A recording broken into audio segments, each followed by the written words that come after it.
Hello everyone. तो आज हम पढ़ेंगे क्लास 3 के साइंस का chapter number 5 animals and plants यानी कि जानवर और पेड़ पौधे। तो चलिए इसे स्टार्ट करते हैं। Cats, dogs and tigers are living things. When you call out to a dog, it comes running to you. Cats, dogs और टाइगर्स जो हैं लिविंग थिंग्स होते हैं। अगर आप किसी डॉग को अपनी तरफ चिल्लाकर बुलाएंगे तो फिर वो आपकी तरफ दौड़ा चलाएगा। Mangoes, apples and bananas when they are growing on trees are also living things. Mangoes, apples और बनाना यानी कि ये लोग जो प्लांट्स हैं, ये सब जो प्लांट्स हैं, ये सब जब ट्रीज़ पर उगते हैं तो फिर ये लोग भी जो हैं वो लिविंग थिंग्स होते हैं। Yet however much you may call a ripe mango high upon a tree it will not come down. लेकिन फिर भी अगर आप किसी भी राइप मैंगो यानी कि कच्चे आम को एकदम ऊंचे पेड़ से बुलाएंगे तो फिर भी वो वापस नहीं आएगा। जैसे डॉग को आपने बुलाया तो वो दौड़ा चलाया, लेकिन अगर आप किसी भी मैंगो को या फिर किसी भी फ्रूट को किसी ट्रीज से, बहुत ऊंचे ट्रीज से चिल्लाएंगे कि नीचे उतरो तो फिर वो नहीं आएगा। Though both animals and plants are living things, they are different from each other in many ways. Animals और प्लांट्स जो हैं वो दोनों के दोनों लिविंग थिंग्स हैं, लिविंग बींग्स हैं, लेकिन फिर भी ये दोनों एनिमल्स और प्लांट्स एक दूसरे से बहुत ज़्यादा तरीके में अलग हैं। तो हम इस चैप्टर में यही जानेंगे कि ये दोनों एनिमल्स और प्लांट्स कैसे एक दूसरे से इतने डिफरेंट हैं।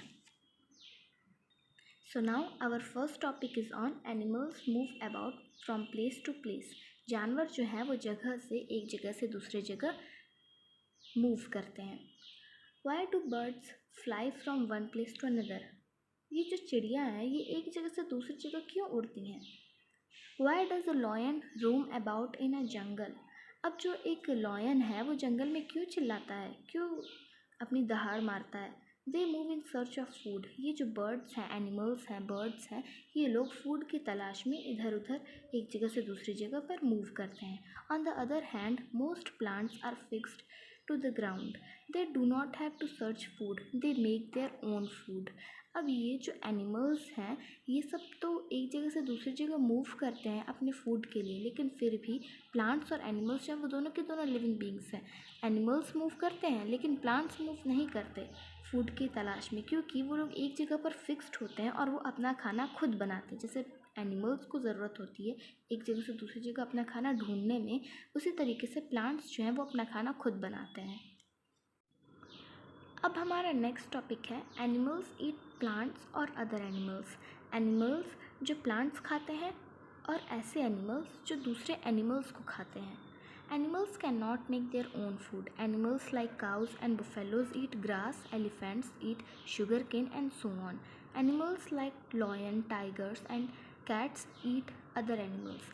अब ये जो एनिमल्स होते हैं वो अपना खाना खुद नहीं बनाते हैं, मतलब खुद से ही अपना खाना नहीं बनाते हैं। एनिमल जैसे कि काऊ और बुफेलो वो घास खाते हैं, एलिफेंट जो है वो शुगर केन खाता है और बहुत ढेर सारे जानवर अलग अलग प्रकार का खाना खाते हैं। एनिमल्स जैसे कि लॉयन, टाइगर और कैट ये सब जो हैं वो दूसरे जानवरों को खाते हैं। जैसे लॉयन, टाइगर जो है वो कभी डियर खा लेगा, कभी किसी दूसरे जानवर को खा लेगा, और ये जो कैट है ये कभी कभी दूध पी सकती है या फिर कभी कभी चूहा पकड़ कर खाएगी। However, green plants make their own food with the help of air, water and sunlight. Only non-green plants like molds and mushrooms get their food from dead and rotting matter. अब ज़रूरी थोड़ी है कि जैसे एनिमल्स अपना खाना पाते हैं वैसे ही प्लांट्स भी अपना खाना पाएंगे। एनिमल्स जो हैं वो एक जगह से दूसरी जगह जाते हैं अपने खाने की तलाश में, और प्लांट्स जो हैं वो अपना खाना खुद बनाती हैं। किसकी मदद से?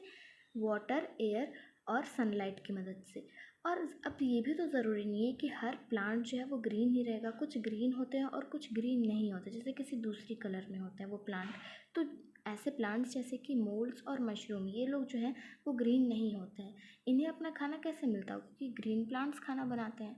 तो नॉन ग्रीन प्लांट्स जो हैं वो अपने आसपास की मिट्टी के ऊपर डेड या रोटिंग मैटर, यानी कि अगर कोई जानवर, कोई छोटा सा इंसेक्ट मर गया हो या फिर वो कोई भी चीज़ हो जो सड़ गई हो, उस चीज़ को एब्जॉर्ब करके उससे अपना खाना बनाते हैं और फिर वो पूरी की पूरी प्लांट में पहुंचाते हैं। अब ये तो बात हो गई प्लांट्स और एनिमल्स के खाना खाने की और खाना ढूंढने की। अब यहाँ पर हम आते हैं इनके ब्रीथिंग सिस्टम पर। मतलब जैसे एनिमल्स जो हैं, एनिमल्स सांस लेते हैं अपने लंग्स से और गिल्स से और एयर होल से। जैसे फ़िश है वो गिल से सांस लेती है, एंड्स जो है वो अपने एयर होल से सांस लेते हैं, और ये जो गोरिल्ला ये सब होते हैं ये लोग अपने लंग्स से सांस लेते हैं। इनफैक्ट ह्यूमन बींग्स भी लंग्स से ही सांस लेते हैं। और ये जो प्लांट्स हैं, प्लांट्स के अंदर बहुत ही छोटे छोटे पोर्स होते हैं, बहुत ही छोटे महीन महीन पोर्स होते हैं जिन्हें हम स्टोमेटा बोलते हैं, वो उनसे सांस लेते हैं। हमारा नेक्स्ट टॉपिक भी यही है, animals breathe through lungs, gills और एयर होल्स। एनिमल्स जो है वो अपने लंग्स से सांस लेते हैं, गिल से सांस लेते हैं और एयर होल्स से सांस लेते हैं। Animals like horses, tigers and whales breathe through their lungs. Fishes have gills which help them to breathe in water. Insects like flies and butterflies have air holes on their bodies which help them to breathe. अब ये जो animals हैं जैसे horse, tiger, Wales, ये लोग अपने lungs से सांस लेते हैं। और फिशेस वो अपने गिल्स, उनके पास गिल्स होते हैं, जैसे ह्यूमन बींग्स और एनिमल्स के पास लंग्स होते हैं वैसे ही फिशेस के पास, जो कि वो एक्वेटिक एनिमल हैं, उनके पास गिल्स होते हैं सांस लेने के लिए, पानी में सांस लेने के लिए गिल्स होते हैं। और इंसेक्ट्स जैसे कि कॉकरोच, फ्लाइज, बटरफ्लाइज, इनके पास छोटे छोटे एयर होल्स होते हैं उनकी बॉडी पर, जो कि प्रेजेंट होते हैं उनकी बॉडी पर, वो उनसे सांस लेते हैं, वो उन्हें मदद करते हैं सांस लेने में। Plants breathe through tiny pores on their leaves. Plants जो है वो छोटे छोटे पोर्स से सांस लेती हैं जो कि उनके लीव्स पर प्रेजेंट होते हैं, और इन्हें हम स्टोमेटा बोलते हैं। ये बुक में लिखा नहीं है लेकिन मैं आपको आपकी नॉलेज के लिए बता रही हूँ। ये जो टिनी पोर्स होते हैं जिससे प्लांट सांस लेते हैं उन्हें हम स्टोमेटा बोलते हैं। अब हमारा नेक्स्ट टॉपिक है, animals have sense organs. Animals, जानवर्स और ह्यूमन के पास सेंस ऑर्गन्स होती हैं चीज़ों को सेंस करने की। इस टॉपिक में हम उसके बारे में पढ़ेंगे। Animals have sense organs, skin, eyes, nose, ear and tongue. These organs helps them to know about the world around them. Plants do not have sense organs. अब जानवरों के पास सेंस ऑर्गन्स होते हैं जिनसे उन्हें पता चलता है कि मौसम जो है ठंडा है, गर्म है, रेनी सीज़न है। अगर कोई भी चीज़ उनके आसपास सराउंडिंग में हो रही है तो उससे उन्हें पता चल जाता है उनके सेंस ऑर्गन्स की मदद से। अब सेंस ऑर्गन जो है वो 5 होते हैं, स्किन, आइज़, नोज़, ईयर, टंग। स्किन का यूज़ आप सब जानते ही हैं, किसी भी चीज़ को फील करने के लिए या फिर किसी भी चीज़ को महसूस करने के लिए, ठंडा हो, गर्म हो या फिर बहुत ही ज़्यादा गर्म, बहुत ज़्यादा ठंडा हो, उस चीज़ को फील करने के लिए स्किन की ज़रूरत होती है। स्किन हेल्प करता है हमें। आइज़ से हम देख सकते हैं, नोज़ से हम किसी भी चीज़ को स्मेल कर सकते हैं, ईयर्स की मदद से हम किसी भी चीज़ को सुन सकते हैं, अपने कानों से मेरी वीडियो देख रहे हो ना। टंग की मदद से हम किसी भी फूड को, किसी भी डिश को टेस्ट कर सकते हैं। These organs helps them to know about the world around them. अब ये जो 5 ऑर्गन्स हैं ये उन्हें मदद करती हैं अपने आसपास की सराउंडिंग्स और अपने आसपास के वातावरण को समझने में और जानने में। अब एनिमल्स और ह्यूमंस के सेंस ऑर्गन की तो बात हो गई। अब ये प्लांट्स, अच्छा एक बात ध्यान रखिएगा, ये जो एनिमल्स हैं ना, एनिमल्स में ही ह्यूमंस आ जाएंगे। ह्यूमंस आपको अलग से, क्योंकि हम भी तो पहले जानवर ही थे ना, जानवर से ही धीरे धीरे ह्यूमन का विकास हुआ ना। उसी तरीके से एनिमल्स और ह्यूमंस दोनों सेम ही रहेंगे, एनिमल्स में ह्यूमन भी आ जाएंगे। और अब प्लांट्स की बारी है। प्लांट्स में जो सेंस ऑर्गन्स नहीं होते, प्लांट्स में ऐसी कोई सेंस ऑर्गन नहीं होती जिससे वो देख सके, सुन सके, खा सके, पी सके, टेस्ट कर सकें। किसी भी चीज़ को खा लेंगे, वो एब्जॉर्ब कर लेते हैं, उनसे एनर्जी जो है वो उनके पूरे प्लांट में पहुंच जाती है, लेकिन उनके पास सेंस ऑर्गन्स नहीं होते हैं। अब हमारा नेक्स्ट टॉपिक है, animals reproduce by laying eggs और by giving birth to young ones. अब हम इस टॉपिक में रिप्रोड्यूस के बारे में पढ़ेंगे कि एनिमल्स कैसे रिप्रोड्यूस करते हैं और जानवर कैसे रिप्रोड्यूस करते हैं, यानी कि अपनी पीढ़ी को आगे कैसे बढ़ाते हैं। Some animals like birds and snakes lay eggs. Some animals like cats and cows give birth to young ones. Most plants produce seeds. These seeds give rise to new plants. Some new plants grow from a part of a plant like stem and root. अब जो animals होते हैं जैसे कि bird और snacks, वो कुछ animals होते हैं, बर्ड और स्नेक्स ऐसे एनिमल्स, वो लोग जो होते हैं वो एग्स देते हैं, यानी कि सीधे अंडे देते हैं। सम एनिमल्स, और कुछ एनिमल ऐसे होते हैं, कैट और काऊ, जो कि डायरेक्ट किसी यंग वंस को बर्थ देते हैं, जैसे कि डॉग हो गया, काऊ हो गया, कैट हो गया, ये लोग। Most plants produce seeds. अब ज़्यादातर प्लांट्स जो होते हैं वो सीड्स प्रोड्यूस करते हैं, यानी कि उनके फ्रूट में सीड पाया जाता है। उनसे अगर उसे आप किसी भी सॉइल में लगा देंगे, जो जिस सॉइल में वो सुटेबल हो, तो उसमें वो ग्रो हो जाएगा।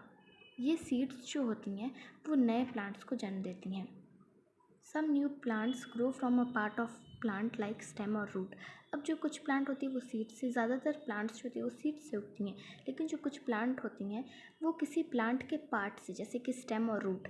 अगर आप रोज़ का आधा स्टेम जो है वो काट करके किसी दूसरी जगह पर लगा देंगे तो उधर से भी वो उग जाएगा। रोज़ सिर्फ और सिर्फ स्टेम से उगता है, उसमें कोई सीड नहीं होता है। और कुछ प्लांट्स होते हैं जिन्हें आप रूट से निकाल करके दूसरी जगह लगा सकते हैं, तो वो उग सकते हैं। अब हमारा लास्ट टॉपिक है animals and plants depend on each other. जानवर और पेड़ पौधे ये दोनों एक दूसरे के ऊपर डिपेंडेंट होते हैं, यानी कि दोनों के ऊपर भरोसित रहते हैं। Though animals and plants are different from each other, they depend on each other to live. Animals and plants share this wonderful world with us. अब ये एनिमल और प्लांट जो है वो दोनों के दोनों एक दूसरे से बहुत ज़्यादा डिफरेंस में है, यानी कि एक दूसरे में एनिमल और प्लांट में बहुत ज़्यादा डिफरेंस है। वो एक दूसरे के ऊपर डिपेंडेंट रहते हैं ज़िंदा रहने के लिए। Animals and plants share this wonderful world with us. If there are just enough plants, just enough plant eating animals and just enough flesh eating animals in the world, there is a balance in nature. When there are too few animals of a kind like the tiger, this balance gets disturbed. When we cut down too many trees without planting new ones, once again this balance gets disturbed. अब ये हम जानेंगे कि कैसे animal और plant एक दूसरे के ऊपर डिपेंडेंट है। अब सबसे पहले जो है प्लांट ग्रो करेगा, तो वो जो प्लांट है वो ऐसे एनिमल्स उन प्लांट को खाएंगे जो कि घास खाते हैं, जैसे कि काऊ, बुफेलो। ये लोग जो हैं, ये जो जानवर हैं वो ग्रास ईटिंग एनिमल्स यानी कि सिर्फ घास खाते हैं। और ये जो फ्लैश ईटिंग एनिमल्स होते हैं वो ऐसे जानवर होते हैं जैसे कि टाइगर और लायन, ये जो है वो दूसरे के फ्लैश को खाते हैं। अगर फ्लैश ईटिंग एनिमल्स या फिर प्लांट ईटिंग एनिमल्स ज़्यादा हो गए, बहुत ज़्यादा मात्रा में हो गए, और फ्लैश ईटिंग एनिमल या फिर प्लांट ईटिंग एनिमल किसी एक की संख्या बहुत कम हो गई, तो ये जो बैलेंस है नेचर का वो डिस्टर्ब हो जाएगा। कैसे?